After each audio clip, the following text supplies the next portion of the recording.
এই ভর্তাটা যদি থাকে তাহলে আর কোনো মাছ মাংসের কোনো কিছুরই দরকার হবে না। এটা একদম সাধারণ একটা জিনিস দিয়ে এত মজার ভর্তা। আপনারা কিন্তু এখানে মাছের লেজ কিন্তু অনেকে খেতে চান না, এখানে কিন্তু আমি রুই মাছের লেজটা নিয়েছি। বিশেষ করে রুই মাছটা দিয়ে এই মাছের ভর্তাটা বানাইলে অনেক বেশি মজা লাগে। তারপরে এখানে নিয়ে নিলাম একটা আলু আর বেশ কিছু কাঁচামরিচ, রসুন, পেঁয়াজ। তারপরে এটা হালকা হালকা জাল দিয়ে ভালোভাবে সিদ্ধ করে ভেজে নিব।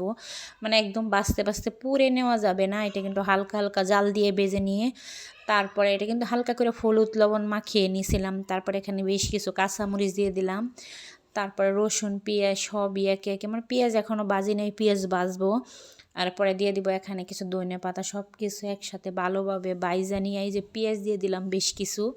আর এই ভর্তাটা খাইতে এত মজা, আপনারা একবার হইলো এটা রুই মাছের পিস দিয়েও বানাইতে পারবেন, ইচ্ছা করলে লেজ দিয়েও বানাইতে পারবেন, যে যা দিয়ে বানান কিন্তু খেতে অনেক মজা লাগে। এইভাবে একবার হইলেও বানিয়ে খেয়ে দেখবেন।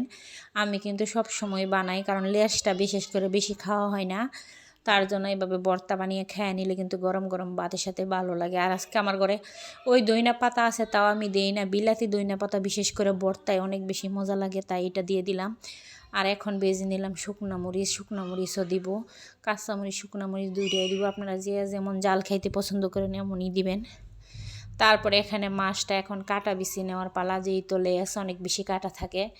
তারপরে এখানে কাটাগুলি বেছে এখন একে একে বেটে নেওয়ার পালা। প্রথমে কিন্তু শুকনো মরিচ বেটে নিলাম, তারপরে এই যে ধনে পাতা আর কাঁচামরিচ বেটে নিয়ে তারপরে এখানে সব কিছু একদম বাটাবাটি হয়ে গেলে লাস্টে একটা জিনিস অ্যাড করব, ওইটা কিন্তু দিলে ভর্তার স্বাদ দ্বিগুণ হয়ে যায়। সেটা হয়েছে কি জানেন, লেবুর রস।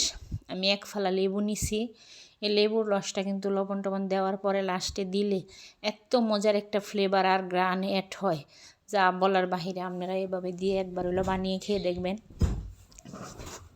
একবার হলো বানিয়ে এভাবে খেয়ে। আল্লাহ হাফেজ।